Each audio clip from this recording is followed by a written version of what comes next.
राधे राधे। मैं मोनिशा आपका बहुत बहुत स्वागत करती हूँ मेरे प्यारे से चैनल में जिसका नाम है स्पिरिचुअल अवेकनिंग विद मोनिशा।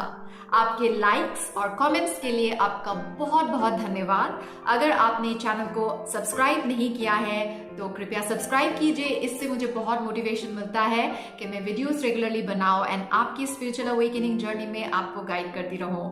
इस चैनल में हम बात करते हैं about spiritual awakening, healing, consciousness, manifestation, twin flame journey and so much more। आज मैं एक और महत्वपूर्ण टॉपिक के साथ आपके सामने आई हूं। द टॉपिक इज आप क्यों अपने रिश्तों में एक थर्ड पार्टी को मैनिफेस्ट करते हैं। थर्ड पार्टी कुछ भी हो सकता है, family problems, career problems, financial problems, long distance. But आज हम इस वीडियो में फोकस करेंगे एक इंसान पे जो आपके रिश्ते में थर्ड पार्टी का रोल प्ले कर रहे हैं। आपके साथ धोखा हो सकता है, चीटिंग हो सकती है, या आप ऐसे इंसान के साथ इन्वॉल्व हो सकते हो जो पहले से किसी रिश्ते में है और आपके साथ ऐसा एक दो बार भी हो सकता है। जरूरी नहीं कि पहली बार हुआ है। कुछ लोगों के साथ ये पहली बार हो सकता है कि आपको रिश्ते में धोखा मिला हो, चीट किया गया हो, या फिर आप किसी के साथ इन्वॉल्व हैं जो ऑलरेडी किसी और पार्टी के साथ इन्वॉल्व है। It can be anything. But यहाँ पे मुद्दा है क्यों ना चाहते हुए भी आप एक ऑनेस्ट इंसान हो, आप ऑनेस्टी लॉयल्टी को मानते हो और आपके लिए बहुत इंपॉर्टेंट है, स्टिल आपने अपने लाइफ में थर्ड पार्टी सिचुएशन को क्यों मैनिफेस्ट किया है। और जो हर्ट आपको मिला है, जो बिट्रेयल का पेन आपको मिला है, जो धोखे का पेन आपको मिला है, इसके साथ आपको क्या करना चाहिए, इससे आप कैसे बाहर निकल सकते हो एंड ये आपके साथ क्यों हुआ। Let's talk about it. Third parties ये हमारी दुनिया को हिला के रख सकती हैं, ये हमारे आत्मा को हिला के रख सकती हैं। It can give you soul shock, आप ट्रॉमा में जा सकते हो, anxiety, so many things, nightmares, रात भर आप रो सकते हो। इतना पावर होता है थर्ड पार्टी का जब वो आपके रिश्ते में आ जाते हैं। तो हम देखते हैं कि ये आपने क्यों मैनिफेस्ट किया, क्यों मैनिफेस्ट करते हो। मे बी आपके साथ 2-3 बार धोखा हुआ हो, मे बी जब भी आप किसी के साथ होते हो थर्ड पार्टी कहीं से आ जाती है, कोई ऑब्स्टिकल आ जाता है। ये मैनिफेस्टेशन है आपकी एनर्जी का। जब हम ऐसे सुनते हैं तो हमें बहुत बुरा लगता है, हम अपने आप को ब्लेम करना स्टार्ट कर देते हैं। बट हमें as an observer, as a conscious person हमें अपने आप को देखना है, ना कि खुद को ब्लेम करना है। ब्लेम से ज्यादा इसमें हमको अपना पावर को देखना है। हर सिचुएशन में आपको आपका कुछ बेनिफिट दिखेगा जब आप अपने आप को वैसे ट्रेन करोगे। तो आप किसी के साथ रिश्ते में हो या आप किसी के साथ रिश्ते में जुड़ना चाहते हो, बट एक थर्ड पार्टी है, कोई प्रॉब्लम है, तो क्यों आपका उसी इंसान के साथ इमोशनल अटैचमेंट है, इमोशनल कनेक्शन है, या क्यों आपके रिश्ते में कोई थर्ड पार्टी आई और आपका जो रिश्ता था वो टूट गया, वो बिखर गया, आपको चोट पहुंची। क्योंकि ये चोट आपके अंदर ऑलरेडी है, बाहर से कुछ नहीं आता, सब कुछ अंदर से बाहर आता है।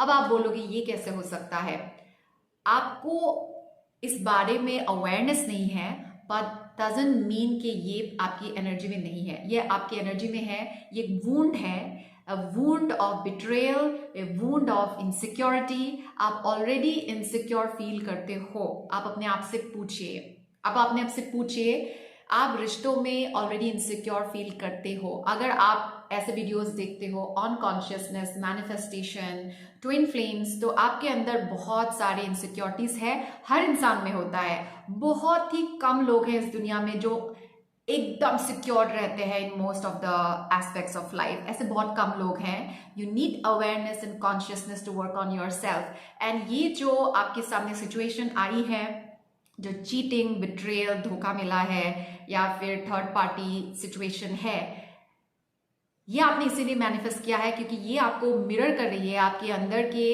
इमोशंस, आपके अंदर की एनर्जी। अगर आप ट्रिगर हो रहे हो, अफेक्ट हो रहे हो, अगर उससे आपको छोटा महसूस हो रहा है, पहले तो आप अपने आप को स्टडी कीजिए, अपने आप पे ध्यान दीजिए कि ये सिचुएशन आपको क्या फील करा रहा है। Do you feel like an option? क्या आपको ऐसा लग रहा है कि आप एक कंपटीशन में हो किसी और इंसान से, समवेयर इन योर माइंड, क्या इससे आपको अपने शॉर्टकमिंग्स ज़्यादा फील होता है? आपको लगता है कि आपका कुछ एरिया में कमी है, अगर आपके पास ये होता, और ज़्यादा पैसे होते, और ज़्यादा खूबसूरती होती, और ज़्यादा हाइट होता, और ज़्यादा सक्सेस होता, बेटर फैमिली से होते, बेटर बॉडी टाइप होती, कुछ भी, एनीथिंग बेटर, तो ऐसा सिचुएशन नहीं होता।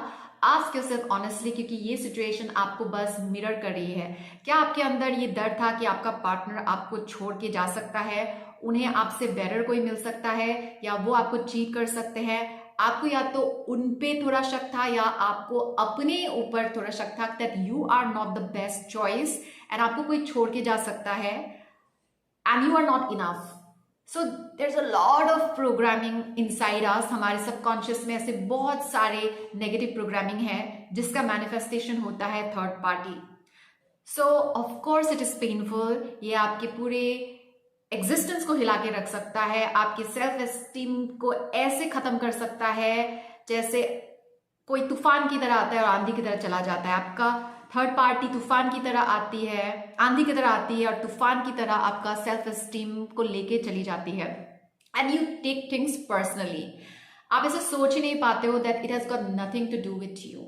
अगर आप ऐसे सोच पाओ then you don't give that situation power, you give yourself power. लेकिन मोस्टली ऐसा नहीं होता है, बहुत कम लोग ऐसा कर पाते हैं, बहुत कम लोग एज एन ऑब्जर्वर से देख पाते हैं, बहुत कम लोग ऐसे सोच पाते हैं that it has got nothing to do with me, it has got everything to do with you know the other person. अगर आपको रिश्ते में धोखा मिला है, या फिर अगर धोखा नहीं मिला, there are two options for the other person, for the person जिसको आप पसंद करते हो और उन्होंने किसी और को चूज कर लिया, then आपको लगता है that you are not number one। ये आपका एक बिलीफ है। Maybe you don't think that way। आप ऐसे सोचोगे नहीं, मैं तो अपने बारे में ऐसा नहीं सोचती हूँ या नहीं सोचता हूँ, but आप ऐसे ही सोचते हो। You don't think like this consciously। I mean, you don't think consciously that you are number one in your reality। आपको अपनी रियलिटी में खुद को नंबर वन समझना है। ओके आपको इसे बोलते नहीं रहना है। You don't have to speak out loud कि I am number one, that is called arrogance. आपको एक क्वाइट कॉन्फिडेंस होना है, एक इनर नोइंग होनी है that I am number one, I am the best choice for my partner. And of course आप grow करोगे। बेस्ट चॉइस डजंट मीन आप एक एरोगेंस के एटीट्यूड में रहोगे। You are human being, you are on spiritual journey, तो आप constantly evolve and grow होते रहोगे, यूनिवर्स आपको पुश करते रहेंगे। And this third party in your reality, ये भी एक अपॉर्चुनिटी है कि आप खुद पे ध्यान दो। एंड आपकी जो वूंड है, ये जो नेगेटिव प्रोग्रामिंग है, सबका अलग अलग प्रोग्रामिंग हो सकता है। किसी किसी का अबैंडनमेंट इश्यूज हो सकता है, किसी का इनसिक्योरिटीज हो सकता है, किसी का इनएडिक्वेसी हो सकता है। आपको लगता है आपके अंदर कोई कमी है, यू आर नॉट इनफ, आपके फैमिली में कोई प्रॉब्लम है, सबका अलग अलग है। सो आपको खुद से ये क्वेश्चन करना है कि मेरा ऐसा कौन सा बिलीफ और ये सिचुएशन मुझे क्या मिरर कर रही है। तभी आप उस सिचुएशन को पर्सनल पावर में बदल सकते हो।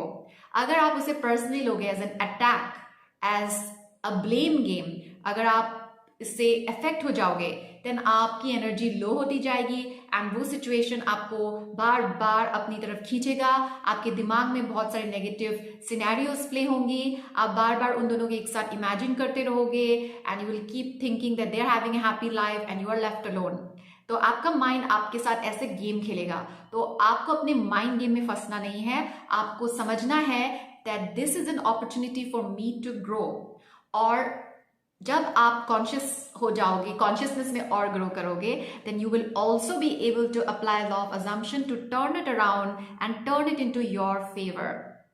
इस सिचुएशन में जहां पे आपको इतना पेन मिला है, जब भी थर्ड पार्टी हमारी लाइफ में आती है, आपकी लाइफ में आती है, तो ऑफ कोर्स बहुत पेन होता है। You feel so many emotions, anger, a feeling of revenge. आप चाहते हो कि जिसने आपके साथ धोखा किया है उनको बुरा कर्मा मिले, आपको बदला लेने की भावना आती है, आप रिएक्शंस देते हो, आप खुद बहुत तकलीफ में होते हो, आप बदला ले लेते हो, लेकिन उसमें भी आपको कोई सुकून नहीं मिलता है। ठीक है, क्योंकि आपको लगता है बदला लेने से आपको सुकून मिलेगा, लेकिन आपको उधर भी सुकून नहीं मिलता है, क्योंकि आप एक आध्यात्मिक इंसान हो and you are a divine soul. And आपको तब तक शांति नहीं मिलेगी जब तक आप उसे एल्केमाइज नहीं करो, आप उसे डिसॉल्व नहीं करोगे और उसे पर्सनल पावर में नहीं बदलोगे। And you have to forgive yourself first. पहले तो आपको खुद को फॉरगिव करना है। सामने वाले इंसान को फॉरगिव करने से पहले आपको खुद को फॉरगिव करना है कि आपने इस सिचुएशन को क्रिएट किया थ्रू योर एनर्जी। अभी ये वुंड कहाँ से आया? ये wound it can be past life trauma. अगर हम past life, reincarnation, the cycle of birth and death पे बिलीव करते हैं, देन आपका सिर्फ एक ही जन्म नहीं, जन्म पे जन्म हुआ है। And you have encountered many people through out your journey. आपकी जो सोल की जर्नी है, इस जर्नी में आपने काफी लोगों को एनकाउंटर किया है। And this is an exchange of karma. What you are getting right now, ये पहले आपने उनको दिया है जो आपको अभी वापस मिल रहा है। तो यू हैव टू एक्सेप्ट कि this is your own making, ये आपका खुद का कर्मा है। Now you are taking personal responsibility. पहले एक्सेप्ट करना है, पहला स्टेज आपको एक्सेप्ट करना है कि this is my own making. Okay, जब आप इसे एक्सेप्ट करते हो आपका पेन थोड़ा कम होता है, आप एक्सेप्टेंस में आ जाते हो, आपकी एनर्जी न्यूट्रल हो जाती है। Second, you have to forgive yourself. आप खुद को फॉरगिव करते हो that okay I created this painful reality for myself, लेकिन इसके लिए मैं खुद को माफ करता हूं या करती हूं। Forgiveness will set you free. अभी ध्यान आपको उन पे नहीं देना है, खुद पे देना है। अभी आपको पूछना है मैं इस सिचुएशन में क्या सीखना चाहती हूँ या चाहता हूँ, क्या लेसन है मेरे लिए, मैंने इस सिचुएशन को कैसे क्रिएट किया और ये मैं कैसे डिसॉल्व कर सकता हूँ या कर सकती हूँ।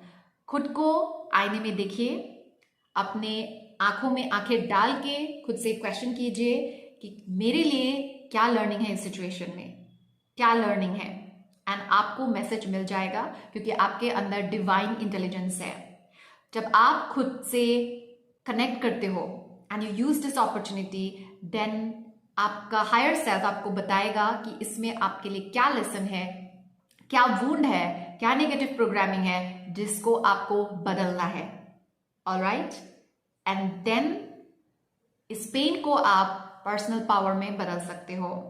टाइम लगेगा, माइंड बार बार हर्ट में जाएगा, लेकिन आपको उसको रीडायरेक्ट करना है on yourself, on the lesson, on your growth. Mind बार बार जाएगा, again redirect yourself, refocus and धीरे धीरे आप ऊपर जाओगे। जहां पे भी आप फोकस करोगे वहीं पे आपकी एनर्जी जाएगी। या तो आप नेगेटिविटी पे फोकस करो, आपकी एनर्जी डिप्लीट हो जाएगी, आपका वाइब्रेशन लो हो जाएगा। बट जितना आप अपने ऊपर फोकस करोगे, अपने वेलबींग पे फोकस करोगे, डिवाइन के साथ कनेक्टेड रहोगे, उतना ही आप इस सिचुएशन को यूज करोगे, स्क्वीज करोगे, इससे अमृत कार के आप निखर के बाहर आओगे। And that's how you alchemize a situation. And यही पावर होता है of divine souls. Divine souls कोई भी सिचुएशन से बिटर नहीं हो जाते। आप बिटर नहीं हो सकते हो, आप सिर्फ बेटर हो सकते हो। Okay, so be better, don't stay bitter. बस आज के वीडियो में इतना ही। अगर आपको लगता है कि इस वीडियो ने आपको हेल्प किया है, you got some kind of relief, then do leave a comment below.